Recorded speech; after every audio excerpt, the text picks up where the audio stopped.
Cedrick Williams, and I've been asked to do this video for ADAC. ADAC played a real big part of my life, getting to the other side.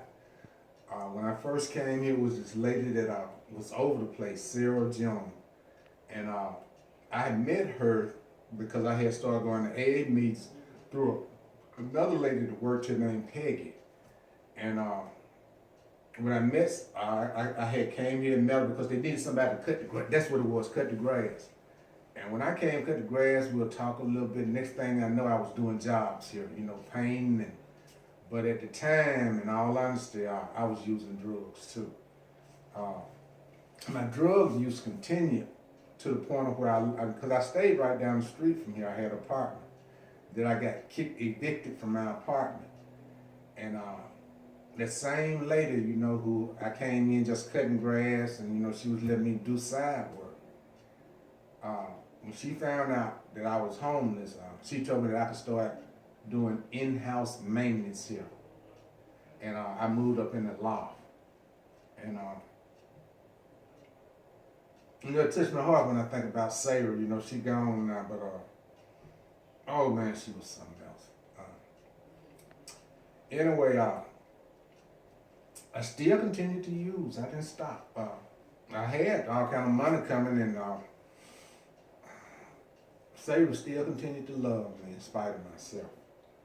But after going through my trials and errors, I don't want to go in depth. You know, I've been incarcerated several times for robbery, not rape. But this time, I ended up not going back to the penitentiary. And I had met some people where I had started doing some shady stuff, and I was making some money. Plus, I was doing a lot of work at ADAC. And I remember the lawyer, the fellow stayed next door to here, he's a lawyer. I can't remember his name, but I used to do his yard because I had a lawn service. And I bought a Jaguar from him. Yep, homeless man with a Jaguar. But I keep on thinking about Sarah. Y'all forgive me, man, because this is real touching. After the Jaguar, eventually I moved out and got my own apartment. And I got off drugs.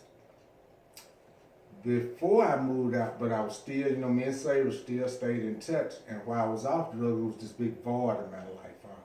When I first got off drugs, you know, I didn't feel comfortable sitting in my apartment.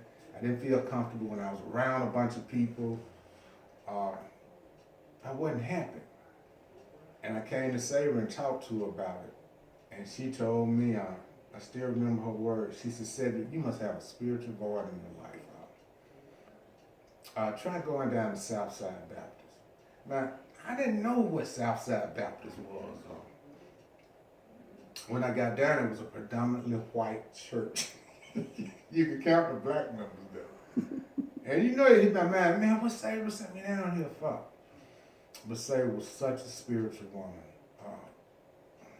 I know it was God's word speaking to her. When I went to Southside, they still talk about me down there. You know, I'm a deacon. I got 7 years of sobriety. As a matter of fact, my birthday was February the 7th for this month. I celebrated 7 years. I don't do as much work in the church as I used to, but I'm a church-going young man now. Well, old man, I'm 61. I didn't know that life could be so good, and it was this simple.